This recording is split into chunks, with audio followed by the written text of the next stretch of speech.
In just 3 years, I've put 22,000 miles on this Ferrari, which is more than most people do in a lifetime. I bought the car at 24, and well, it came at a cost. Let's start with the bit that everyone assumes will be insane. That's the cost.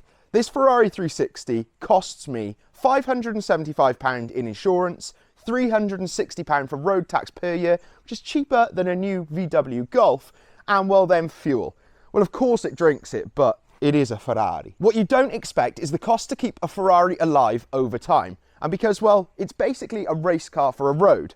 And well, race cars wear out. For example, ball joints on the suspension, which is per corner, cost £250 part alone, labour not included. And yes, they wear out. Then, every 3 years, you need a major service, including the cam belt, which comes in at a sum of £2,100. So, this car doesn't hurt you monthly, but when it hits, it doesn't ask for permission. And don't forget, mine's been sitting, no charger, no warm starts, and it's already showing signs that it's unhappy. But we'll get to that later. But there's a few things that people never talk about when owning a Ferrari. And that's that it's low, comically low. In fact, you go over a speed bump or up a driveway, and you have to calculate whether you're actually going to make it or whether you're going to destroy your front bumper. Then there's parking, and this is where you analyse every single step.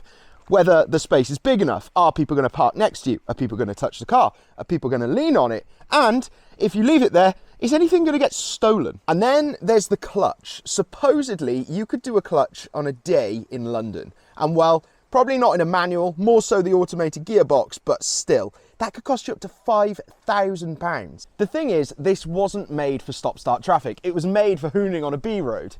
Ironically, you then start making excuses as to why you're not driving it depending on where you're going. So maybe I'll take it out next week. Maybe the weather will be better next week. Or maybe that car park looks a little bit sketchy and I don't want to leave it there. And the next thing you know, days turn into weeks and this car hasn't been out the garage. And right now, my anxiety's peaking because I don't even know if it's going to start. What wears you down with a car like this though isn't the cost, it's the anxiety. Every time you sit behind this steering wheel, you have a string of questions in your head. Like, is this road too rough? Will I clear that bump? And is that sound new? Every sound and every bump makes you flinch. The anxiety behind driving a car like this is, well, something like I've never experienced before. And the anxiety doesn't stop there. When you're not driving it, you have a new bout of anxiety.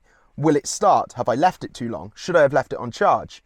And well, that leads to now, where I don't even know if this car's going to start. And the truth with that is something will always go wrong. It is just a matter of time.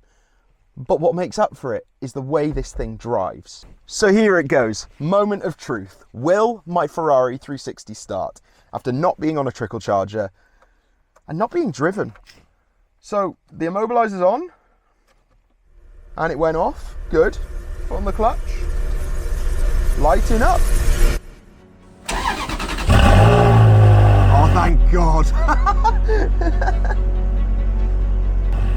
Does sound good, mind. So yes, a Ferrari will destroy your bank balance and well, might even destroy your patience. But when you do drive that car on a B road, there will be nothing else like it. One thing to note though, is there will always be a big bill. Click up here to watch a video on how I just had a £10,000 bill on my 2000s Ferrari. Thanks for watching, bye-bye.